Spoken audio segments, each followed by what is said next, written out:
Good Mom and Monday. You're here at the Mistake Mama podcast. I'm Kaylee. And I'm Mandee. And we are your hosts.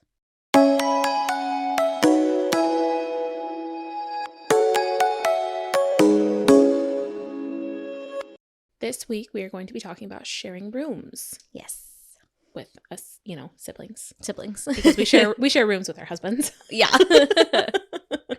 But first, wins, fails, and books. Yes. Oh, do I have a fail for you?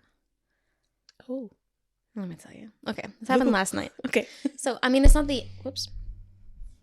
It's not the end of the world. Okay. It was an easy cleanup. It was just frustrating. Okay. So, I always... Sorry. Very that was all it was. I usually don't, but I don't know. I keep a cup of water. It's a straw cup next to my bed at night. Mm-hmm. I take Synthroid first thing in the morning, literally as soon as I wake up. Right. And so it's just easier. That and I take vitamins at night, and so it's just whatever, right? Plus, your girl's thirsty. Right. Well, sometimes Ellie will walk over to it and be like, I want some water, and she'll sip it. And the straw is bendy. So okay. It's is it silicone? Oh, so okay. She doesn't have an issue drinking it. Well, so I filled it up because it was completely empty. She had drank it and put it back over to the side. She was like, I want to sip. She didn't say that, but she did her thing. Right. And I was like, no, let's go fill up your water. So I walk out of the room thinking she's following me. She's not. I go fill up the waters. I come back into the room, kind of sit down on the bed, and Thomas is looking past me, and he's like, there's a really weird shadow on the bed. I turn and I look, and I'm like, oh my God, that's not a shadow. I pull the blanket, and there is water everywhere. So I immediately jump off the bed, and then on the floor next to the bed is my water cup upside down. Oh no. The bed is soaked. I have this it's like a body pillow. It's from BB Hug Me. It's actually a pregnancy pillow. I've had it since before Ellie, and I use it every night religiously because the hot dog one, right? Yes. Literally looks like a giant sausage. Yeah. She's got a giant sausage in her bed. Oh, it is seriously the best pillow though. Yeah. It's got these really, really, really tiny little micro beads. Yeah. It's almost like those bean bags, but finer. But a lot finer. Yeah. And it is the most comfortable thing on the planet. Mm-hmm. I got it for my birthday prior to having Ellie, prior to getting pregnant with her. That's right. Yeah. Because I was like, I'm a body pillow fiend. And I saw this. I was like, I want this pillow. Right. And so I've used it every night since. Mm-hmm. You will not catch me dead without that pillow. And so last night was the first time in 2.5 years that I couldn't use it because it was soaked. Right. And that probably takes a while to dry out, huh? Yeah. So we had to, because you can't put it in the dryer. Right. We had to go lay it out in the living room, and we turned our ceiling fan on, and it was just doing that all night. But I literally sat there with a hairdryer on my mattress. Oh no. Drying it. We took the sheet and stuff off and whatever. And Yeah. we had a waterproof under sheet. Yeah. But that's really only the top, and it kind of went down the side a little bit, so I had to dry the side of the mattress because I was like, I don't want this to mold. Right. Or mildew or whatever. Yeah. And then I sat there with I stood on a towel with freezing fucking cold water. And then once I lifted that up, and that towel was heavy as hell, and then I just sat there with a hairdryer drying my floor. Oh gosh. Because we have carpet in our room, so right. Yeah. Literally sat there for a half an hour. Oh man. I guess that can kind of go with my fail because my son, he has a little backpack, and he's been really into, he keeps his water in there, he keeps his toys in there, he keeps an extra jacket in there, he just shoves it full. He keeps money in the front. It's it's his go bag. It's his go bag. All right, he's prepared. Yes, he's very prepared. Well, this morning I was getting ready, and Maverick, I could hear Maverick getting upset, and Michael's like, what? And he's like, my water. And he brought it over to Michael, and Michael looked in there, and he had just a regular water bottle in there.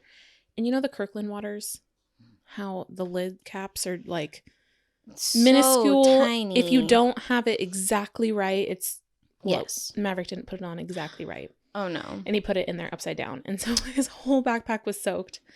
And our whole, not the whole rug, I mean, it was only one water bottle, but it was all the way full. It got on our rug. And so apparently this rug doesn't like water. So it like already like warped. Oh. We're hoping that when it dries, it'll be fine. Oh. I don't think we've ever spilled anything on this rug. Interesting. Yeah. So my my exercise bike is actually on the bubble. I noticed your exercise bike was in the living room. Interesting. Yeah. Okay. So we'll see. I might update you guys if I remember, or I might have a new rug. Again. That'd be about my 4th rug in the last year. Oh, man. I'm hoping it just goes down. Yeah, that would probably be best. So now, from now on, he's only allowed to have his actual, like, kid water bottle. Because I thought the plastic one would be fine, but he didn't have the lid on right, and it just spilled everywhere. That makes sense. So, ugh, that sucks. Yep. So both water-related fails. At least it was water. Yes, at least it was water. At least it wasn't like juice or milk or yuck. Heh. Yeah, that would be nasty. Nasty. So wins. So I'll go first. Okay. Tomorrow in real time is Valentine's Day. Yes. My husband works tomorrow, so we opted to give the kids their Valentine's Day gifts this morning. Oh, nice. They each got like a little sample box of chocolates. Mm-hmm. So, same with like we talked about, Valentine's Day. Yeah. In real time, that video came out yesterday. Yes. And my whole assorted box of chocolates. Mm-hmm. I got mine. Oh, good. I got 3 total boxes of chocolates. Yeah. Yum. I got the running joke assorted one. I got a just milk chocolate only assorted one. Oh. So instead of having the dark chocolate, your jam. that one I'm like so excited. Yeah. He handed me the assorted one first, and I thought that's all that I had. Mm-hmm. And then he handed me the 2 others, and then the other one was a smaller one, which was like a Reese's. Oh, nice. Hearts one. Yum. So, yeah, I'm excited. But the kids all got like their own little sampler size. Yeah. Little 5 with like they each had like a stuffy attached. Cute. And Thomas picked all of that out all himself. Cute. That's awesome. We actually just did our Valentine's Day shopping yesterday. Mm-hmm. Yeah. We were at the mall. So I guess that could be my win. I had Michael take the kids to, this is the second time we've gone in like a week. The first time we just went, I guess that could be another win. I've had a lot of wins. Better to have a lot of wins and a lot of fails. Exactly. Michael's wedding ring. Mm-hmm. We always had issues with one of the stones just becoming loose because of how it was set in there. Oh. And we've taken the same ring back every month for a year. Oh. And then finally, Mm-hmm. I don't know why they never suggested this in the past. Finally, they said, we will just give you a whole new ring that's exactly the same. Oh. So we got to pick that up like 3 days ago. Well, that's awesome. Yeah. That's a big one. I was going to say, because at this point, you've probably spent quite a bit of money just getting it fixed, unless you get the free It's free. Okay, that's good. Because we got the insurance on it when we bought them. But at first they told us, like, you can just get this new ring, or you can trade this one in for the value that you paid for it towards a new ring. Oh, okay. And then we looked up how much his ring, that same ring is, and it's doubled in price since we bought it. And I said... Not surprising. Right. And I said, no. And so then Michael called them and was like, can I just trade it in for the exact same ring? I realize it's gone up in price, but we've also been struggling through this. We've had the insurance, blah, blah, blah. And they were like, yeah, that's no problem. Well, that's good. So that was good. I mean, because they can probably rework that old ring into something else. Exactly. They can melt it down and stuff. Mm-hmm. And that's what they also said. They could melt down that one to like create a new ring, but they couldn't guarantee sizing and what it would become and what it would become and whatever. Because anyway, you lose some of that metal. Yeah, exactly. The kids, there's like a little play area in the mall, and the kids played on that then. Now they have a cold, so I guess that's a little fail. But anyway, yesterday we went back to the mall, and Michael took them to that and like the arcade area and stuff, and they played in there. And then I shopped for the kids for Valentine's Day, and we're gonna give that to them tomorrow. But yeah, and that went really good. The kids like listened, and like this lady, she had You know, like out of the claw machine, the little bouncy balls, but they're big. Yes. She gave the kids each a bouncy ball. Aww. And Michael, because he didn't have any cash to play the actual games, they just pretended to play them. Oh. Mm-hmm. And so he was like, they actually got to win a prize because this lady came around and just handed these to him. And I was like, oh, cool. That's actually really cool.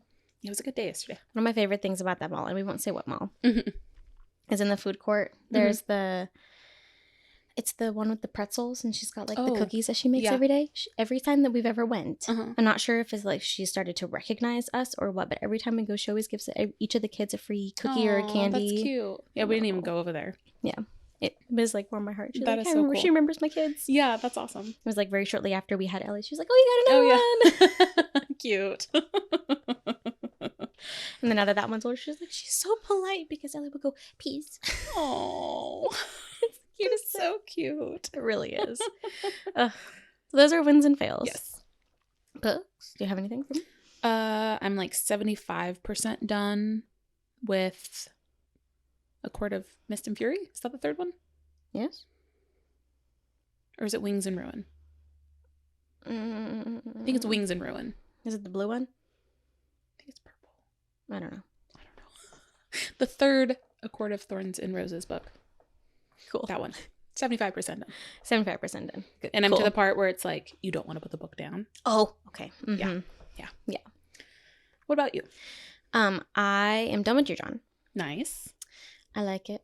It's very similar to the movie. Very. I like it. But now I decided to go ahead and dive into the Crave series. Ooh. That like young adult, teen, whatever. Yes. I've been wanting to start that. Vampire one that has like 6 books? I think so. They reference Twilight in it, and it's kind of funny. Oh, really? It's so cheesy and cringy. Yeah. But like in the best way. Oh, okay. I think it's pretty good. Okay. Is it similar to Twilight? Or do you know yet? I would actually, so far, I'm not that far into it. I would say that Twilight is actually just a hair more mature. Oh, okay. So this one is very much like young teen. Okay. Zero adult stuff. Okay. Really. Okay. Which, easy read. Yeah. I guess. I feel like I can buzz through those really Still quickly. enjoyable. Mm-hmm. Yeah. Yeah, that's kind of what I was thinking. I was like, I want to find something that's going to be like easy, enjoyable. Yeah. Kind of gives me like the cringy, sappy love story type those vibes. Are the best. Then it's based in high school again. So yeah. Young audience. Well, nice. Yep. So I'm diving into that. I'm excited. And I have the actual like physical copy of those books, the hardcovers with like the jagged edges. Oh, nice. That I really like. Not everybody likes them, but I like them. Right. Cool. So, yeah. You have to tell me how it goes because I want to read that series. Mm-hmm. And like I said, I have the physical. So if you ever want to borrow, let me know. Fair. Alrighty. So sharing a bedroom. Sharing a bedroom. I never shared a bedroom as a kid. Did you?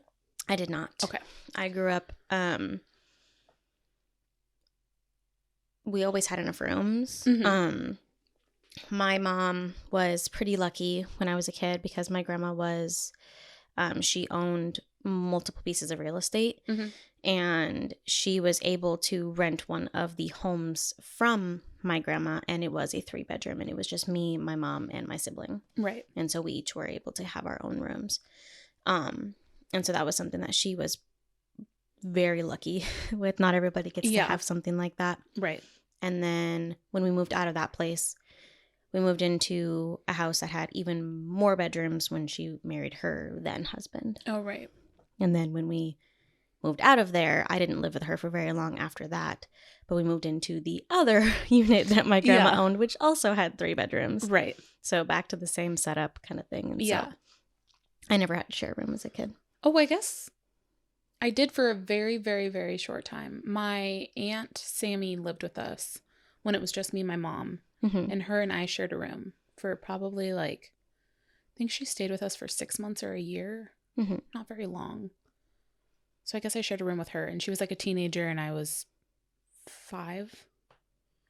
I kind of feel bad for your aunt. I think maybe she wasn't quite a teenager. I'm trying to remember. She was close to. She was like 12, 13, 14. She was probably in that range. Yeah.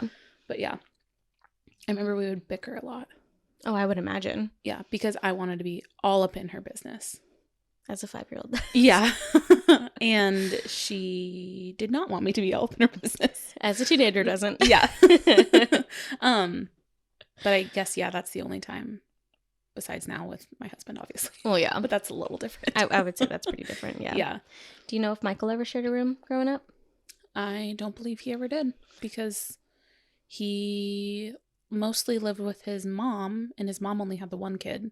Right. And then his dad had 2 kids, 2 girls, and so he wouldn't share a room with them. Yeah. I don't think Thomas ever shared a room either, because he is also the only boy. Right.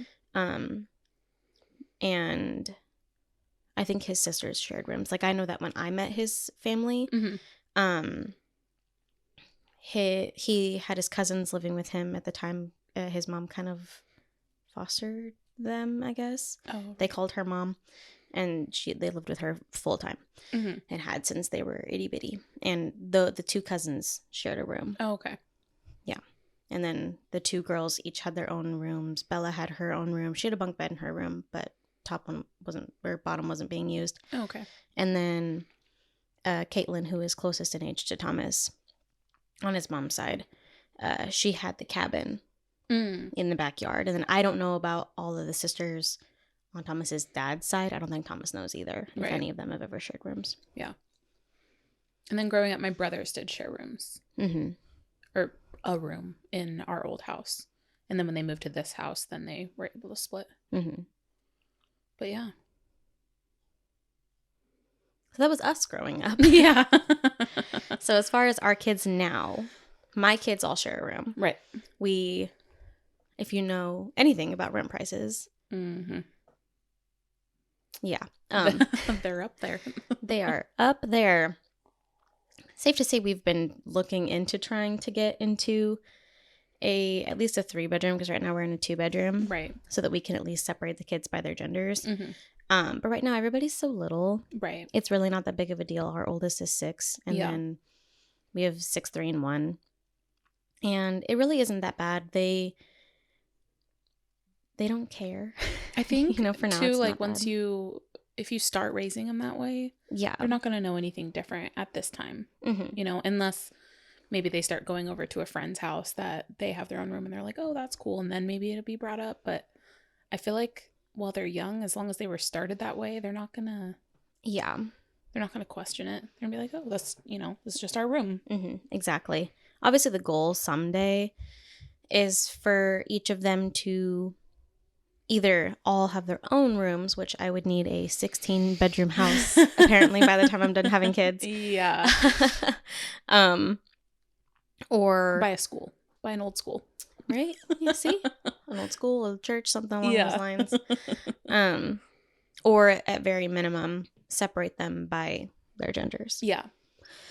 And so that's the plan eventually. Preferably once they get, by the time they get to puberty, I can separate the boys and the girls out. Right. That is the hope. And we do have kind of a plan set in place for if that's still not able to happen. I mean, I'm sure teenagers really don't want to be all sharing rooms with each other anyways. Right, yeah. So, we've got kind of obviously some time to work that out, thankfully. Yeah. And in other cultures, it's funny because most other cultures do share rooms. That's just a thing. You just all share a room.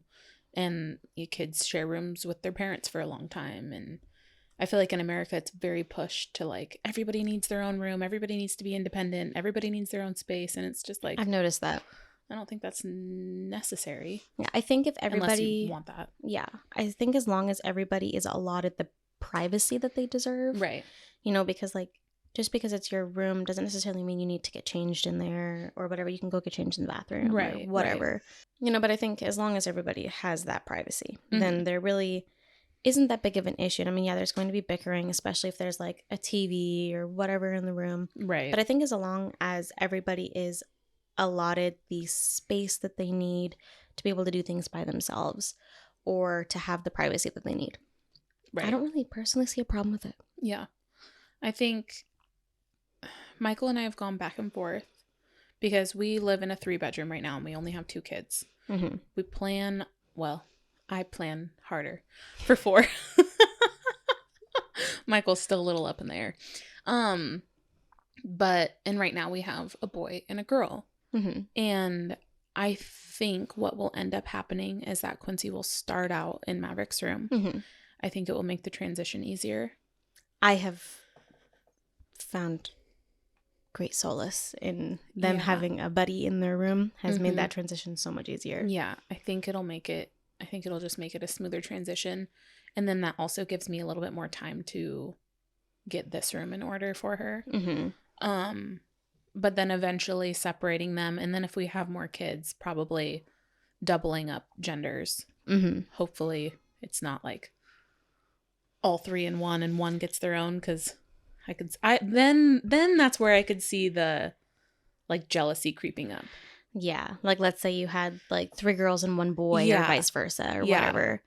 Then then you get the, well, how come so and so gets their own room? It's like, well, so and so has boobs and you don't, so right, exactly, or vice versa. Yeah, and I mean, I feel like if, let's say we stayed in this house forever, that's not the plan, but let's say we did, or circumstances, whatever. We do also have a garage. So I feel like if it came down to it, we could like create a room in there. And then maybe we rotate out who gets that room like every year or so. That would be a very chaotic transition every year. I had a friend in middle school, I think. I think it was middle school. And she had an older sister and a younger sister. And she was the middle. And she had to share a room with her middle sister. But then every year or every 2 years. I think it was every year. She would, because her sister had the garage room, she would swap out with her sister so that she didn't have to always share a room with her sister, her little sister. And it worked out really good for them. They kept the general stuff, like the beds, they didn't swap. The dressers, they didn't swap. You got to like basically swap your clothes and swap like any little things that you had. Gotcha. So it wasn't like a full room swap, because that would be a nightmare. But I mean, I feel like it'd be a lot harder switching between boy and girl. Yeah. Than it would be between switching the girls. Right. And that's why I was thinking, like, if like you said, the instance of 3 girls and 1 boy, then I could swap out 1 girl out there and then kind of swap them around. That makes sense. Or you just tell them to suck it up. Suck it up, you're fine. We also have a little shed out back, so if anyone gets real crazy. I'm just kidding. It's an option, though. It's an option. We're not opposed. Yeah. But I'm not opposed to kids sharing rooms. I'm not opposed for same or different genders sharing rooms. Like, I think, yes, at a certain point, puberty, probably they're gonna want more privacy. Yeah. But I still think I knew plenty of kids growing up that they were teenagers and they shared a room with their sister. Yeah. Usually at that age, I feel like it was the same genders that were sharing rooms. Most of the time, yeah. But like you said, in other cultures, that's not necessarily the case. Right. And I mean, America is also, United States specifically, but this could, I think, also apply to like places like Canada and even some places in the UK. Is that we are very gung-ho about our rooms being our space. Right.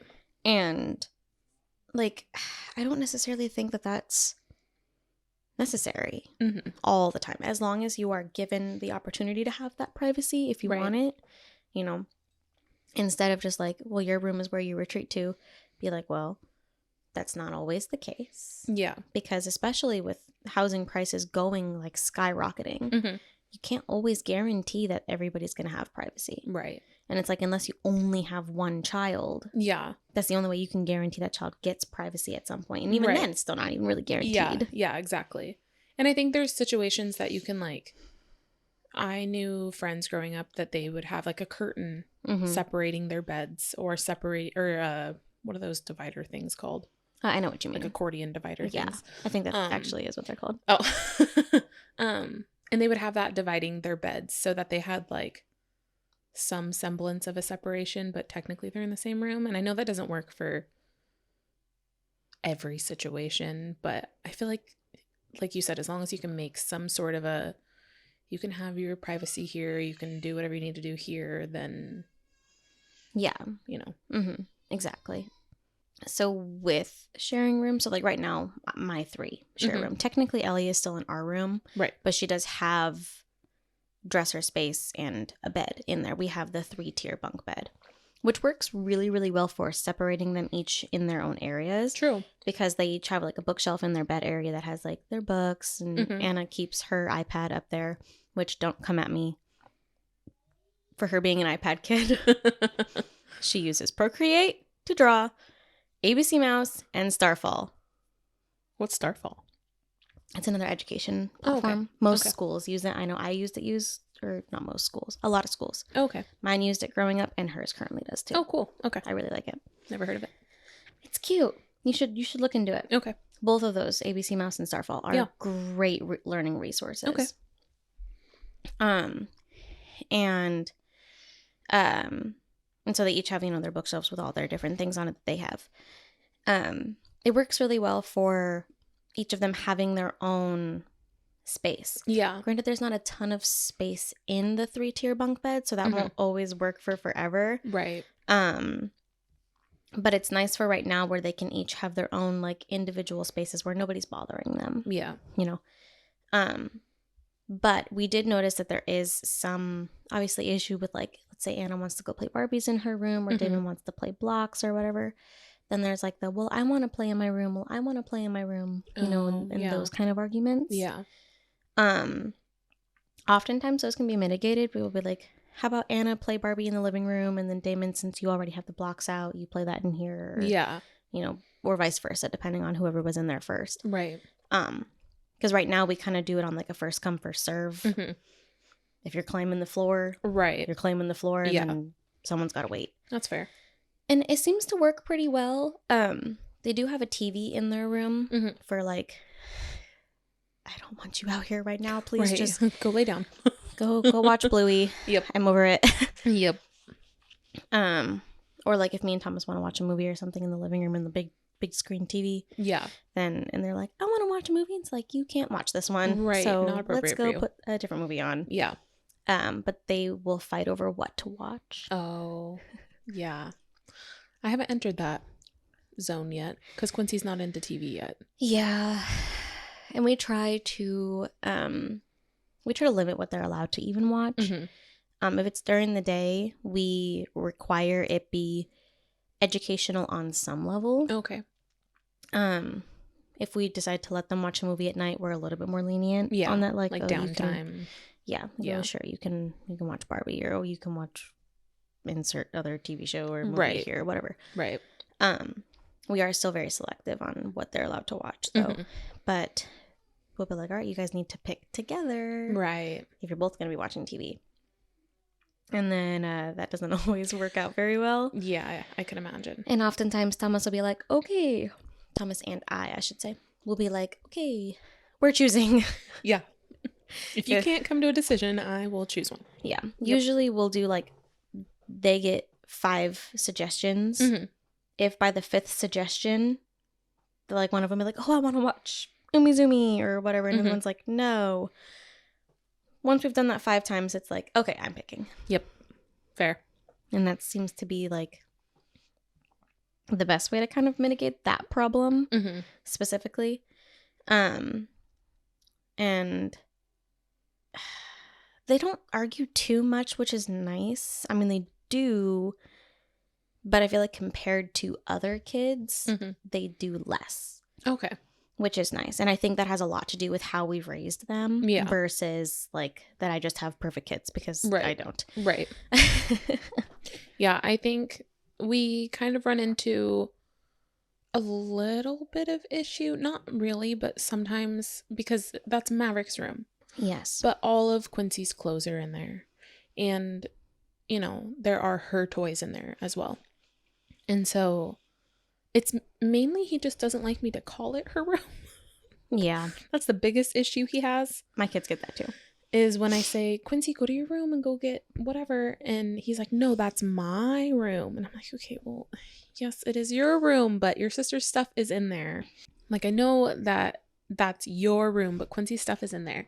And he just doesn't quite understand that. And that's why I've gone back and forth on starting her out in his room, because I don't know if that's going to cause an issue. We did notice that at first with Anna and Damon. Yeah. But it honestly didn't last that long. Once Damon started sleeping in there, Anna kind of lost interest in being like, it's just my room. I mean, sometimes they still argue about that. Mm-hmm.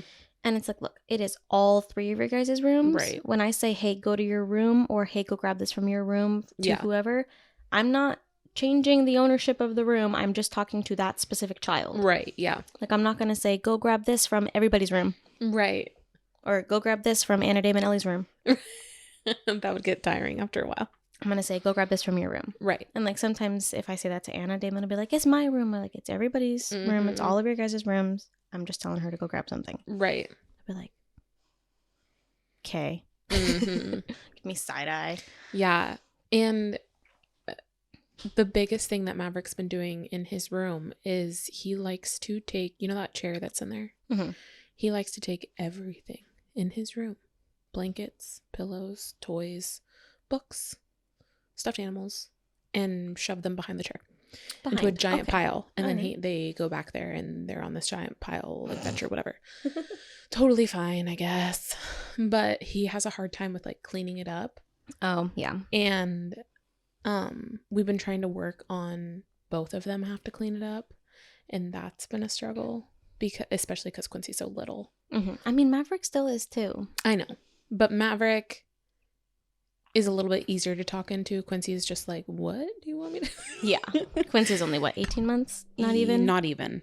Yeah. She'll help with like, you need to pick these up and put them in the bucket if it's like literally right in a small section. But he has to be the one that like, you go grab this and put it back. And yeah, Damon still struggles with that, and he is older than Maverick. Yeah. So I get that completely. Yeah. I try to just have him... So, like, okay, you don't have to, like, put the blankets on the bed nice, but pick up all the blankets, put them on your bed. And then, okay, now pick up all your stuffed animals, put it in this bucket. Okay, now hand me all your books and I'll stack them up. And, like, sometimes I'll just take over and do it, but I've been trying to get him to do it because I can only imagine that once she's in there, if we do decide to put her in there first, it's just going to get worse. Yeah, like I said, I've had this going on for 2 years now. I think Damon has been sharing a room with Anna. Yeah. A little less, I think. And then now obviously we're transitioning Ellie to be in there too. I don't notice the mess gets worse personally. It's just a different mess. Yeah, fair. We also worked really hard on trying to figure out organization in their room. It's definitely not anywhere near a perfect system, and we still have things that we need to change and adjust to make all of that work better. Right. But as far as that goes, we have like designated bins for different types of toys. Yep. Excuse me, neck. It's okay. Quincy decided to take that opportunity. Yeah. But I've noticed that helps versus just having like one bin for everything. Yeah. Personally. Because I noticed if you have one bin for everything, the whole bin gets dumped out if they look for something. Whereas if it's like individual, it seems to reduce the mess. Yeah. Which is very helpful. That's what so in the living room, we now have a dinosaur bucket and a Cars bucket. And then they have in the toy chest, little people and stuffed animals. And then on the bottom shelf in the cupboard out there is like big things that just don't make sense anywhere, like the xylophone, the puzzle board, the busy board. And then in his room, they have a little bucket of like stuffed animals and some bigger things that also don't go anywhere. And the blocks are in there. So I feel like we're pretty, but the older they get, the more shit they get. Yeah. And then if you keep having kids, then you're not getting rid of the baby stuff. Yes. To then make room for the new stuff. And I feel like a problem that could arise is maybe the mess doesn't get any bigger, but whose mess is it? You know, that's why I've been trying to get them both to clean it up, even if I know that Maverick was the only one. Encouraging Quincy to learn. Yeah.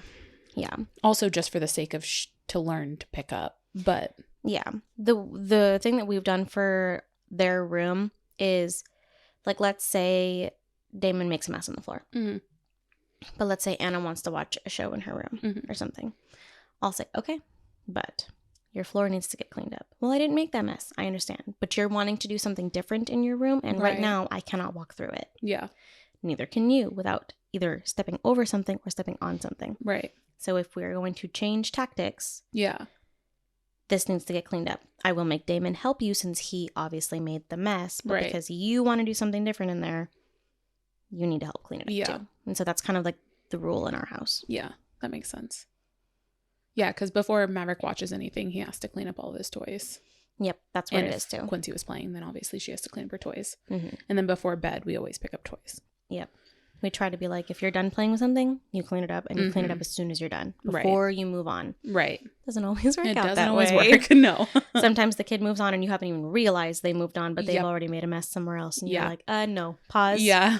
You need Get your butt back over there. Yep. You need to go back, pick that up before you continue to play. Mm-hmm. That's a hard one. That is such a hard one. Man. The biggest mess that always happens in our house is our play kitchen, play food. Oh, yeah. That food ends up all over the house. Mm-hmm. I know Maverick's helped a couple times. And by help, I mean thankfully nobody dumps those bins out anymore. That's good.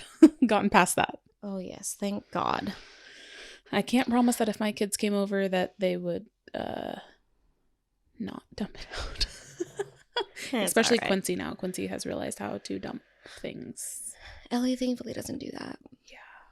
But she will just grab like some dishes and then she'll walk all over the house. Mm-hmm. And then she'll leave them in places and then be like, I'm going to go grab some more dishes. And then she'll go grab some more stuff and then repeats the process. And then you're like, why is this over here? I once found a toy pan on my stove. And I was like, who was cooking? And Anna will be like, I think that was Ellie. That's funny. Yeah, Ellie's the one who leaves them in random places. Damon just kind of leaves them on the counter, whereas like Anna, for the most part, keeps her stuff over with like the play kitchen. Yeah. But Damon will also just make a big mess. He will grab out a ton of play food and then organize them by color. Oh, okay. He hyper fixates on that, but then afterwards he'll just make a big mess. That's funny. Do you find that you have to, maybe this is just an every mom thing, that you have to reorganize their toys literally like once every other week, if not more? I started doing that like once every other day. Yeah. At first, but then like as I've had more kids and they've gotten older and whatever and things get mixed up, I now only do it maybe once a month. Okay. Because I know that if I try to convince myself to do it more often than that, I'm going to go stir crazy. Yeah. And so roughly at the beginning of every month, we're like, okay, let's reorganize this so that it gets a little bit less chaotic. Yeah. And then it gets fucked up throughout the month. Yeah, it drives me insane. And Michael adds to it. I don't know about Thomas, but Michael adds to it. Michael's like he'll help pick up the toys with the kids, but he also will just throw them wherever the fuck he wants. Oh. And I'm like, there is a designated car bucket. There's a designated dinosaur bucket. There's a designated little people bucket. Like, just put them in the right buckets. Thomas actually doesn't do that. He puts them in the right spot. So like Michael will for like the first maybe 4 days that I've organized. Oh, you see, Thomas is and then always he goes consistent. downhill. And I think it's because the kids go downhill. And then so he's like, well, they're all fucked up anyway. And I'm like, yes, but you are now adding to that. That's surprising. Me and Thomas actually, like, we're opposite of you guys. I am the one who will end up just being like, I just need to get this off my floor. Oh, it drives me insane. Whereas Thomas will be like, this goes in this bucket. This goes in this bucket. I have to. I try most of the time. But, like, if I'm super overwhelmed that I just need it off my floor, then it just gets put. Yep. That's what Michael does. And now that our bottom shelf in our cabinet is basically empty except for those few things that I said, there's a lot of space in there. So when you want things off the floor, it's easy to just toss it right there. That makes sense. Yep. So that's nice. I need to reorganize their stuff already. Not super bad. It's not super bad right now. But So with sharing rooms, do you think you're gonna do like the 2 beds on the floor? Do you think you're gonna try to do like bunk beds, or what's your thought process on that since you aren't there yet? I think if we have them share rooms, I don't think it will be for very long. It will kind of be a transition until we can get this room cleaned up. So what I think that I would do is probably keep hers on the floor as well. Mm-hmm. And then that way I can just transfer her in here. That makes sense. If we have more and they need to share rooms, then I will probably look into bunk beds. Because these rooms aren't that big. Same. I mean, they're decent size, but they're not big. Yeah, my kids' room is like a 9 by 9.5. Mm-hmm. So it's not even a 10 by 10. These rooms. Yeah, rooms are small. Mm-hmm. And which pisses me off too with like rent prices being so high, and then the rooms are so tiny. Yeah, you're like, so I can fit one twin bed in there. Yep. Cool. And not only can I only fit one twin bed in here, I can only fit it in this one spot. Yep. Because there's a heater on that wall, there's a closet on that wall, there's a door on that wall. It only fits right here. Yeah. Which is fun. Yeah. I hate in this house that in both the kids' or both this room and Maverick's room, there's about 4 feet of just unusable hall, space. Essentially. It's a mini hall that just the door swings into. And then the reason why it's like jutted out right here, you guys can't tell, but the reason why it's jutted out right here is because the washer and dryer are behind here. And then in Maverick's room, why it's jutted out is because our master closet is right there. And it's like, yes, I understand, but you just cut off so much space in these rooms. Because if this wasn't here, this room would be really good size. It would be. It really would. It would be just a tiny bit smaller than our bedroom. And same with Maverick's room. Yeah. But whatever. Yeah. Whereas like with my kids' rooms, a room, singular, it's just a small room. Yeah. Because I mean the apartment in general is really not that big. But ugh. Yeah, sharing room is tough. It is. I mean, when they're little, it's whatever. You know, they're only really in there to sleep and play. And they're not going in there because they want like a whole lot of privacy. They don't want a whole lot of like, I just need me time. It's just, you know, they're either in the living room with you or they're in their room playing. And then at night they're sleeping. Yeah. But I think the problem will happen when they get older. Yeah. And they start to be able to voice more that I don't want them in here. Like, I just want my own space kind of a thing. And thankfully right now, and I think that having the bunk bed advantage, you know, helps with this. Yeah. Is Anne will be like, I really just want to be by myself for a little while. Yeah. Like, well, why don't you go sit up on your bed and you can watch a show or you can play, you know, on your iPad or something like that. And she'll be like, yeah, okay. Yeah. And hers is because she's the top of the 3-tier bunk bed. Damon sits like right at my like chest level and I'm pretty short. So, you know, his bunk bed isn't that high and Anna's is like just above my head.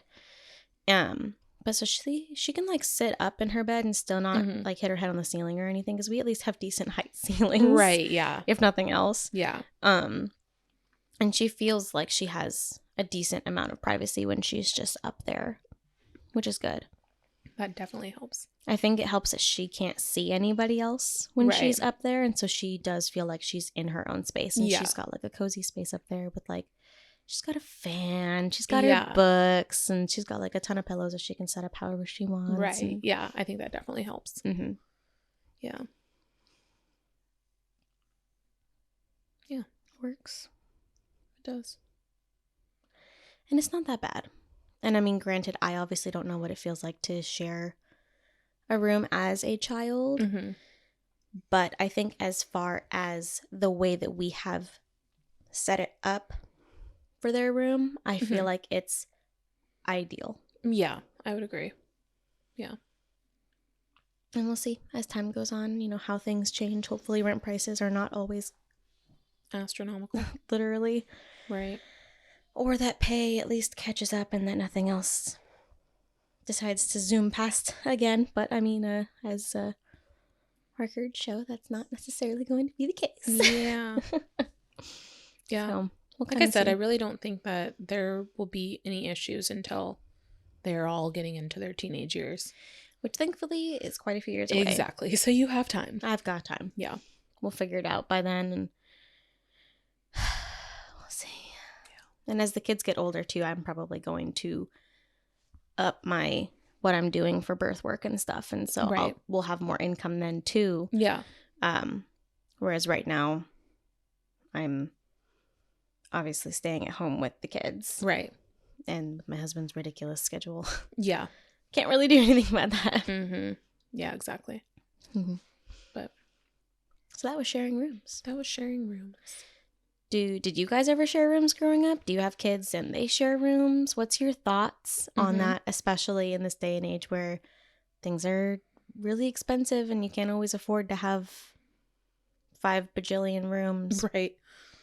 You know, but you still might have more kids. Mm-hmm. Because not everybody just wants one kid. Yeah.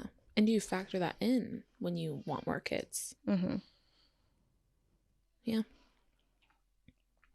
So let us know. We're curious. I want to know what your thought process is on that and what you guys are doing. If you've got tips and tricks for sharing rooms with kids, let me know. Well, let us know, I guess.